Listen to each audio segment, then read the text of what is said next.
최근 들어서 올림픽이나 세계적인 그런 어떤 경기에 우승한 사람들을 보면 자기가 딴 금메달을 목에 걸고 이빨로 이렇게 무는 그런 세레모니를 하는 것 같아요.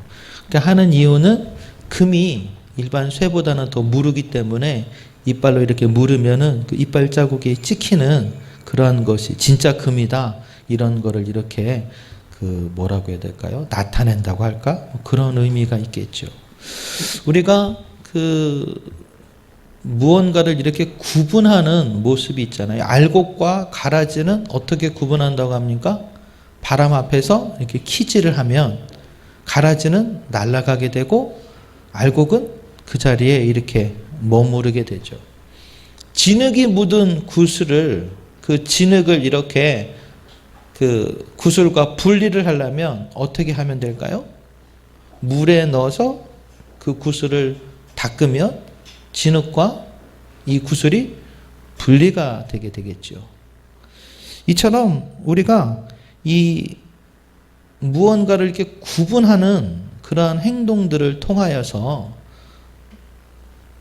이렇게 가늠해 볼 수 있는데, 만약에 우리의 그 신앙을, 믿음을 진짜와 가짜로 구분할 수 있는 방법은 어떤 방법일까요?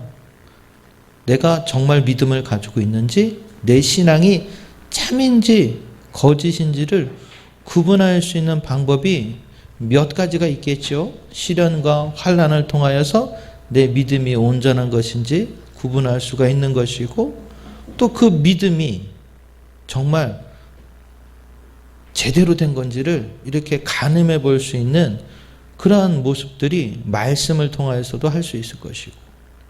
그런데 우리의 신앙생활을 하는 가운데 이러한 시련은, 이 어려움들은 우리의 믿음이 온전한 것인지 아니면 그냥 허울뿐인 믿음이었는지를 구분해 볼 수 있는 그러한 계기가 될 수 있다라는 것을 우리는 명심했으면 좋겠습니다.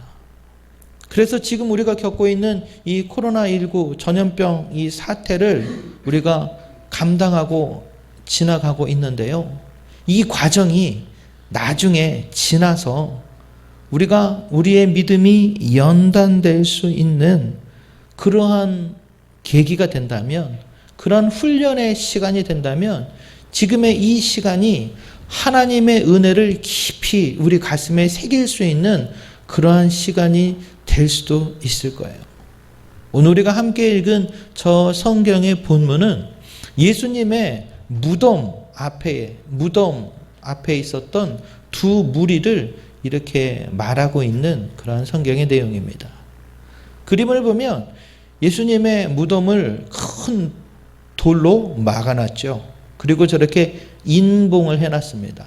왜 그런가? 우리가 마태복음 27장을 보면 대제사장들과 이 예수님을 십자가에 못 박았던 사람들이 예수님께서 살아생전에 내가 3일 만에 다시 부활하겠다라는 이야기를 말씀해 주신 것을 기억하는 거예요. 그래서 행여라도 예수를 따르던 무리들이 예수님의 시체를 옮겨놓고 나서 부활했다라는 거짓 소문을 퍼뜨릴까봐 저렇게 그 군사들을 세우고 돌문에 인봉을 해가지고 그 시체가 도둑맞지 않도록 지키게 했다라는 거죠. 어찌 보면 예수님의 부활, 그 빈 무덤 곁에서 가장 오래 있었던 사람들은 저 로마 병사들이지 않을까 생각을 해봅니다. 그런데 그 무덤을 지켰던 그 병사들은 예수님의 부활을 경험하면서도 그들은 무엇이라 증거했는가? 나중에 이 대제사장들과 장로들로부터 돈을 받아서 거짓 증거를 하게 되는 그 모습이 성경 가운데 기록되어 있는 것을 우리는 보게 됩니다. 반대로 그 빈 무덤을 찾았던 막달라 마리아와 이 여인들이 있는데, 그들은 빈 무덤 가운데서 누구를 만나나요? 바로 부활하신 예수님을 만나게 된단 말이죠. 그래서 그 예수님을 만나고 제자들에게 가서 부활을 증거하는 부활의 증인들이 된다라는 말이에요. 무슨 말이냐면 우리가 같은 자리에 있더라도 같은 시간을 보낼지라도 어떤 사람은 부활의 증인이 되는가 반면에 어떤 사람은 거짓의 증인이 될 수도 있다라는 거예요. 우리는 하나님께서 그 놀라운 역사를 일으키는 부흥과 하나님의 그 은혜의 현장을 우리가 경험할 때가 있습니다. 같은 시간, 같은 장소에서 같은 역사를 보고 경험하기도 하죠. 그런데 어떤 사람은 그 모습들을 통하여서 하나님의 은혜를 전하는, 부활을 전하는, 예수를 전하는, 성령을 전하는 복음의 증인이 되는가 반면에 어떤 사람들은 똑같은 것을 보고 나서도 그 입술로는 전혀 다른 이야기를 하는 것을 우리가 보게 된다라는 말이에요. 오늘날 교회에 대해서 이렇게 많은 관심이 있었던 적이 언제였는가 싶을 정도로 매스컴을 틀면 주일마다 주말마다 교회에 대해서 보도하기가 바쁜 모습들을 보게 됩니다. 교회가 사회적 거리를 잘 안 지켰다. 교회가 예배를 강행했다. 여러 가지 어떤 그런 매스컴의 보도들이 교회에 대해서 그리 호의적이지 않는 뉴스들을 우리가 보게 돼요. 또 어떤 때에는 좋은 뉴스들도 나타나게 된다라는 말이죠. 우리는 이 지난주에 부활절을 맞이하고 이러한 시간을 겪어가면서 힘들고 어려운 시간, 그러한 환경들을 경험하면서 똑같은 시간 가운데 하나님의 은혜를 되새겨 볼 수 있는 훈련의 시간도 우리가 맞이하게 되지만 똑같은 시간을 경험하면서도 전혀 다른 이야기를 하는 사람들의 소리를 듣게 된다라는 말이에요. 그렇다면 우리가 그 이야기를 들을 때 어떻게 해야 될까요? 왜 똑같은 모습을 보면서 전혀 다른 이야기를 하는 사람들을 보면서 우리가 어떻게 이해해야 될까요? 성경은 우리에게 뭐라고 얘기하냐면 오직 성령이 너희에게 임하시면 너희가 권능을 받고 예루살렘과 온 유대와 사마리아와 땅끝까지 이르러 내 증인이 될 거다 이렇게 말씀하고 계세요. 성령이 우리의 심령 가운데 임재하지 않는다면 우리는 하나님의 증인이 될 수 없다라는 거죠. 그러니까 똑같은 시간 가운데 똑같은 그 일을 경험했을지라도 그들의 마음 가운데 성령이 없다면 그들의 입술을 통하여서는 전혀 다른 이야기들이 나올 수밖에 없다라는 거예요. 요즘에 보면 기독교에 대해서 관심 있는 사람들, 예전에도 물론 있었겠지만 요즘에 제가 그런 거에 관심을 가져서 살펴보게 돼서 그런지 몰라도 교회에 대해서 관심 있는 예수를 믿지 않는 사람들이 있어요. 제가 말씀드리는 걸 잘 들어보세요. 교회에 대해서 관심 있는 예수를 믿지 않는 사람들이 있다고요. 그러면 그들은 성경을 읽습니다. 교회에 대해서 연구를 해요. 많은 사실들을 조사하기도 하죠. 하지만 그들의 입술에서 나오는 이야기는 무슨 이야기일까요? 믿음 없는 이야기겠죠. 신앙 없는 이야기예요. 그런데 예수를 모르는 사람들은 그들의 이야기를 어떻게 들어요? 예수를 믿는 사람과 예수를 믿지 않는 사람들에 대해서 구분하지 않고 듣는단 말이에요. 예수를 믿지 않는 어떤 사람이 성경에 대해서 책을 써냅니다. 근데 그 책에 대해서 매스컴에서는 대대적으로 이야기하면서 굉장히 성경의 진리를 이야기하는 것처럼 이렇게 보도를 한단 말이에요. 그럼 하나님을 잘 알지 못하는, 심지어는 예수를 믿는 사람들도 그 이야기를 들으면서 뭐라고 해요? 그렇구나 라고 고개를 끄덕거린다니까요. 전혀 그러면 안 되는 거예요. 절대 그러면 안 되는 거예요. 왜요? 대제사장들과 장로들에게 돈을 받고 거짓 증거를 했던 그 사람들이 누구였어요? 돌문을 지키던 병사들이었어요. 그럼 생각해 보십시오. 저 사람들이 내가 예수의 무덤을 지켰는데 아무런 부활이 없었다라는 이야기를 들었을 때 예루살렘에 있던 사람들은 그 말에 대해서 믿었을까요? 안 믿었을까요?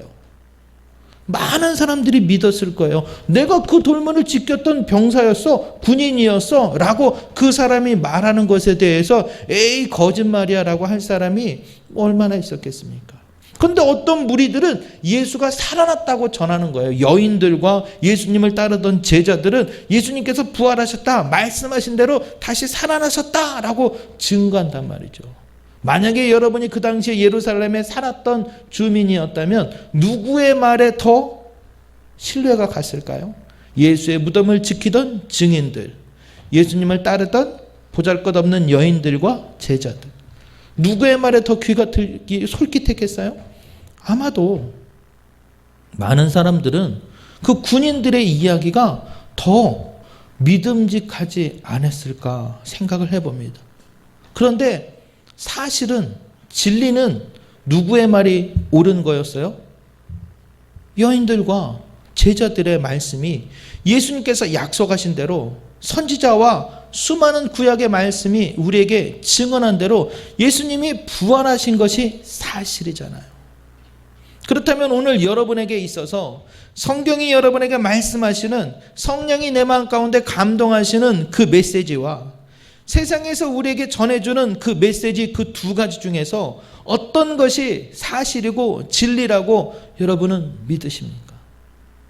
교회 가운데도 성도들에게도 오늘날 수많은 거짓 증거들이 우리의 귀에 들려오고 있다는 사실을 우리는 잊어서는 안 됩니다.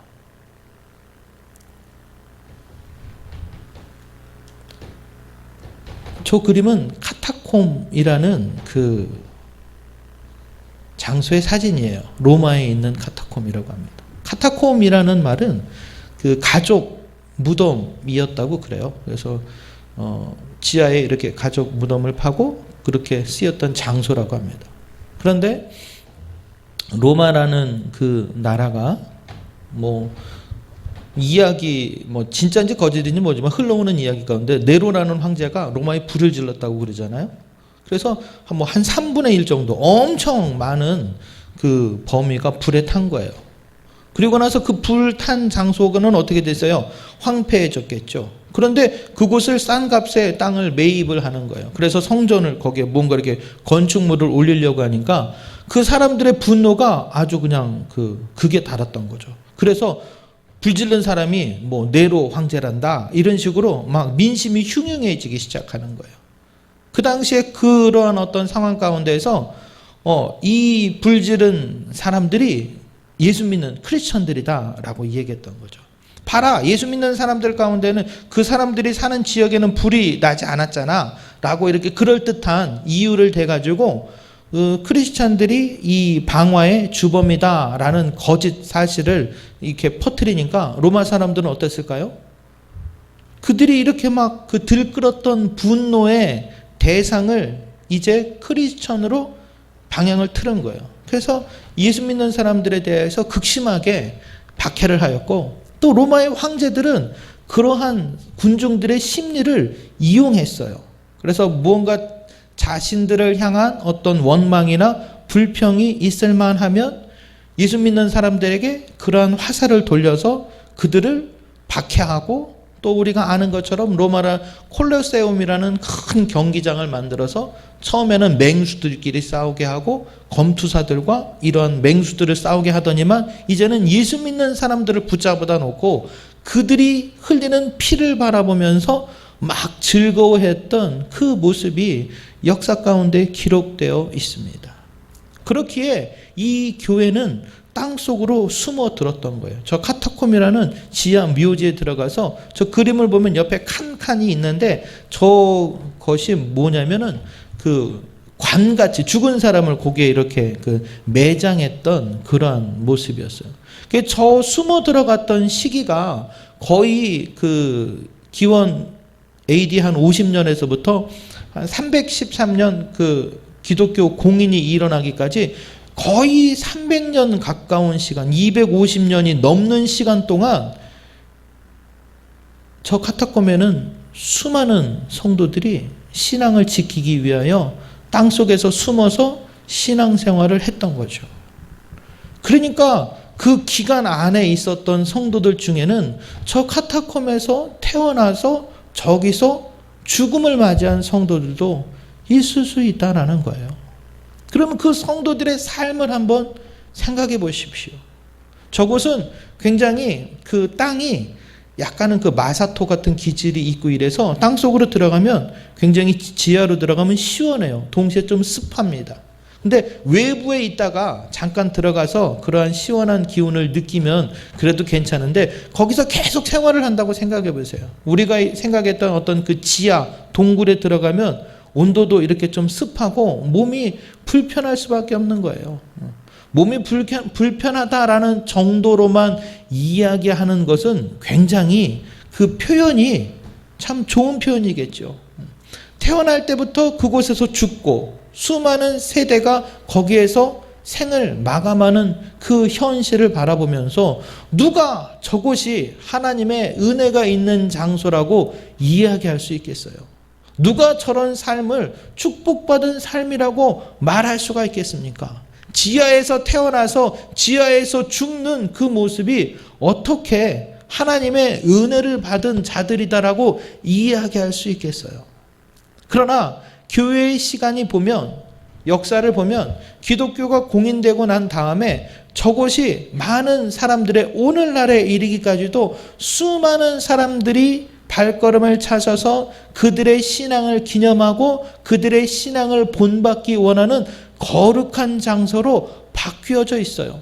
그래서 심지어는 로마 캐톨릭의 교황 가운데 어떤 사람은 저곳에 매장되기를 원한다라고 말할 정도로 저곳이 그러한 장소로 이렇게 변화되어 있는 것들을 오늘날 우리는 보게 된다라는 말이죠. 우리가 시험의 그 폭풍 가운데 있을 때에는 아무것도 없이 그저 내 마음이 죽을 것 같이 괴롭고 힘들 때가 있습니다. 그때는 하나님의 음성도 들리지 않는 것 같고 하나님의 뜻이 어디 있는지 분별도 안 되고 그냥 내가 저주받은 것 같고 망한 것 같고 죽은 것 같이 느껴질 때가 있다라는 말이죠. 그때는 기도도 잘 안 되잖아요. 그때는 하나님의 말씀을 붙잡는다는 게 참 어렵잖아요. 그러나 그 모든 과정을 지나고 나면 하나님이 나와 함께 하셨구나라는 사실을 깨닫게 될 때가 있습니다. 아니, 그 힘들고 어려운 과정 가운데 우리가 함께하고 있는 믿음의 동역자들을 말미암아 위로받고 서로 소망을 나누며 한 발짝 한 발짝 그 믿음의 여정을 나아가게 될 때 그 안에서 내게 주시는 하나님의 은혜를 내가 발견하게 된다라는 말이죠. 수많은 믿음의 선배들이 그 걸음을 걸어갔습니다. 그리고 수많은 성도들이 그 환난과 그 역경을 마주했습니다. 앞서도 말씀드린 것처럼 시련의 찬바람이 지나가고 나면 그 후에 복음의 은혜의 꽃이 피는 것을 세계의 역사를 통하여서 오늘날 우리가 살아가는 이 여러 나라들의 이야기를 통하여서도 선교 보고를 통하여서도 그 이야기를 우리가 듣고 있어요. 사랑하는 성도 여러분, 우리는 지금 다 힘들고 어려운 일들을 마주하고 있습니다. 그 중에는 정말 견디기 힘든 어려움을 겪고 있는 그런 분들도 계시죠. 그런 이야기를 들을 때마다 참 마음이 아픕니다. 그러나 어느 누구도 아무런 걱정 근심 없이 지금 이 시간을 지내고 있는 사람은 없을 겁니다. 이 모든 시간, 이 환난의 시간, 이 어려움의 시간을 통하여서 어떤 사람은 하나님의 은혜를 깨닫고 발견하는 사람들이 있어요. 세상의 수많은 거짓 증언 가운데서도 그들의 거짓된 소리 가운데서도 하나님의 진리의 소리를 붙잡고 하나님의 은혜의 빛을 향하여 나아가는 성도들이 있다라는 말이죠. 바로 우리 교회가, 이 자리에 계신 여러분들이, 세조가 은혜의 교회의 성도들이 그런 성도가 되기를 주님의 이름으로 축복합니다. 힘들고 어려운 바람이 내게 닥쳐올지라도 나와 함께 하시는 주님의 돕는 손길이 이 시련을 이기게 하시고 이 환난을 감당하게 하시고 이 바람이 지나가고 난 후에 그리스도의 꽃이 피고 은혜의 열매가 맺는 그 주인공이 될 수 있도록 간증의 주인공이 되는 교회와 성도가 되는 여러분이 되기를 주님의 이름으로 축복합니다. 똑같은 상황, 똑같은 시간 가운데서 어떤 사람들에게는 모든 은혜가 다 털려나가는 그런 경험을 하게 되는 거예요. 물론 그 연약함과 그 부족함을 우리가 탓할 수는 없습니다. 왜요? 우리도 똑같이 연약한 사람들이기 때문에 그래요. 그러나 그 시간 가운데 어떤 사람들은 은혜를 깨닫는다니까요. 하나님의 은혜를 붙잡는다니까요. 하나님의 말씀을 붙잡고 예수의 이름을 의지하여서 기도하는 자들에게는 그 칠흑 같은 어둠 가운데 하나님께서 은혜의 빛을 비추어 주시는 사실을 경험하게 될 줄 믿습니다. 태양빛이 찬란한 한낮에는 촛불의 그 소중함을 우리가 느끼지 못할 때가 많이 있지 않습니까?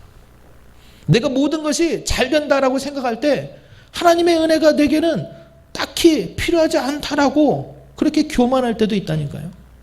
그런데 많은 성도들을 보면 저 역시도 힘들고 어려울 때 이제는 안 되겠다.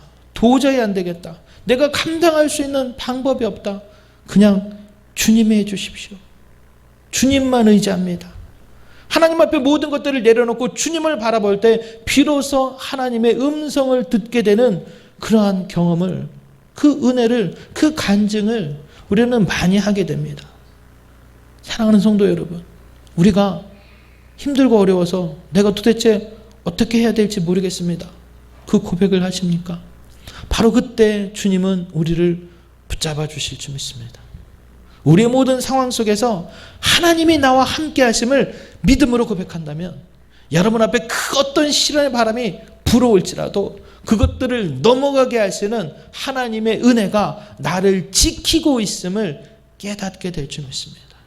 우리가 그 은혜를 깨닫게 되고 그 은혜를 내 가슴에 품고 있을 때 비로소 우리는 믿지 않는 그들을 향하여 위로와 소망의 메시지를 전할 수가 있는 거예요. 내 안에 은혜가 없으면, 내 안에 위로가 없으면 나도 똑같이 그들이 입술을 통하여서 불평, 불만, 원망하는 것처럼 나 역시도 그들에게 똑같은 것으로 갚을 수밖에 없다는 거죠. 그래서 오늘날 교회를 보면 제 주변의 목사님들도 보면 화나 있는 분들이 많이 있어요. 막 저도 그럴 때가 많아요. 뉴스를 보면 막 화가 납니다. 짜증이 납니다. 입에서 축복의 메시지보다는 저주와 원망과 막 공격적인 이야기가 터져나오는 거예요. 그러나 그러고 난 다음에 내 마음 가운데 느껴지는 거는 이거는 아닌데 라는 거예요. 그러면서 예수님을 바라봅니다. 도대체 예수님은 어떻게 견디셨을까? 그 십자가에서 주님을 향하여 조롱하고 그 십자가에서 피 흘리는 주님을 바라보면서도 원망하고 조롱하고 손가락질했던 그들을 향하여서 저들의 죄를 사하라고, 저들의 죄를 용서해달라고 기도하셨던 그 주님의 마음에 조금이라도 다가가게 된다면 내 마음 가운데 이러한 원망과 불평이 하나님의 은혜로 말미암아 변화되어지는 것들을 경험하곤 합니다.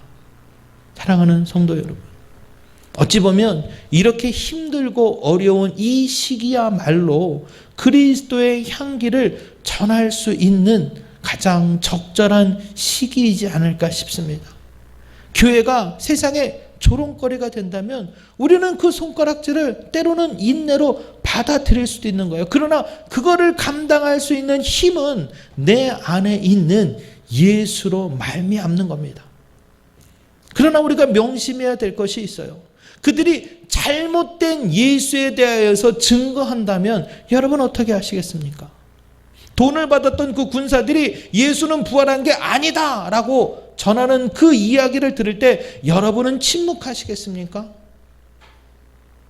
사내들인 법정에 잡혀 들어갔던 베드로는 이야기하죠. 내가 보고 들은 것을 말하지 아니할 수 없다. 그 자리는 법정이에요. 그 사람들은 예수를 못 박아 죽인 사람들이란 말이죠. 그렇기 때문에 그들 앞에서 이렇게 증언한다는 것은 그들과 대적하는 것과도 같은 거란 말이죠. 그래요. 우리는 복음의 진리, 믿음을 지키기 위해서 때로는 대적해야 될 것이 있습니다. 하나님의 복음 앞에서는 우리는 타협하거나 입을 다물고 있으면 안 될 때가 있다는 사실이에요. 우리가 언제는 은혜로 넘어가고 언제는 복음으로 맞서야 될지 그 구분을 하는 그 때와 그 방법을 우리는 깨어서 기도함으로 말미암아 내 안에 있는 성령으로 말미암아 누구든지 주님의 성령이 아니고서는 예수를 주라 고백할 수 없다라고 성경 우리에게 가르치는 것처럼 성령께서 내 안에서 임재하시고 역사하심으로 말미암아 내 입술을 통하여 예수 그리스도가 나의 구주임을 고백해야 되는 그 자리 가운데 설 수 있는 성도가 되기를 주님의 이름으로 축복합니다. 세상과 시비를, 세상과 싸움을 하라는 것이 아니라 세상에 복음을 전하는 것이 우리의 사명인 거예요.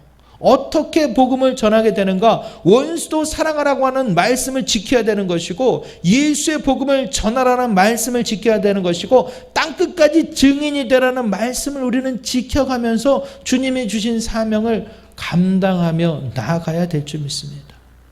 하나님께서 우리에게 주시는 지혜가, 은혜가, 돕는 손길이 여러분과 함께 하시기를 주님의 이름으로 축원합니다. 여러분이 언제 어느 자리에서 무엇을 하든지 하나님의 돕는 손길이 여러분과 함께 하실 거예요. 그래서 그 힘들고 어려운 상황을 견디고 이기게 하시고, 여러분의 입술을 통하여 증거된 예수 그리스도가 여러분을 살리고 여러분의 그 문제를 해결할 수 있는 열쇠가 될 줄 믿습니다.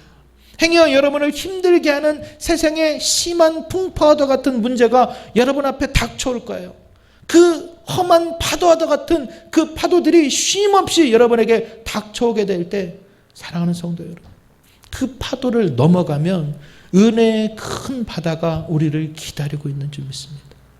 때로는 그 심한 파도가 나를 두렵게 하고 나를 좌절하게 할지라도 그 파도를 넘어가고 또 한 번 넘어가고 그 파도를 넘다 보면 주님이 우리에게 예비해 놓은 은혜의 바다가 펼쳐지게 될 거예요. 바다에는 쉼없이 파도가 일렁이지 않습니까? 그 파도를 두려워한다면 어떻게 바다를 건너갈 수 있겠어요? 우리의 신앙생활이 때로는 험한 파도를 맞닥뜨리는 그 모습일지라도 그 파도를 넘어가고 나면 은혜의 바다가 우리를 위해 예비해 놓으신 주님의 그 본향이 우리 앞에 나타나게 될 줄 믿습니다. 사랑하는 성도 여러분, 힘들고 어려운 이 모든 상황, 환경을 하나님의 은혜로 감당할 수 있는 우리 교회와 성도가 되기를 주님의 이름으로 축복합니다. 진짜 믿음, 가짜 믿음 구분하는 것은 우리 앞에 있는 이 시련의 바람이 불어오게 될 때 알맹이는 하나님의 품 안에 담겨지게 되는 것이고, 가라지는 그 바람 가운데 날려가게 될 거예요. 여러분 모두가 주의 품에 담겨있는 참된 신앙, 온전한 믿음을 가진 하나님의 축복받는 성도가 되기를 주님의 이름으로 축복합니다. 늘 주의 돕는 손길 가운데, 은혜의 손길 가운데 여러분의 입술을 통하여 살아계신 주님이, 부활하신 주님이, 성령의 역사하심이 고백될 수 있기를 다시 한번 간절히 소망의 말씀을 전해드립니다.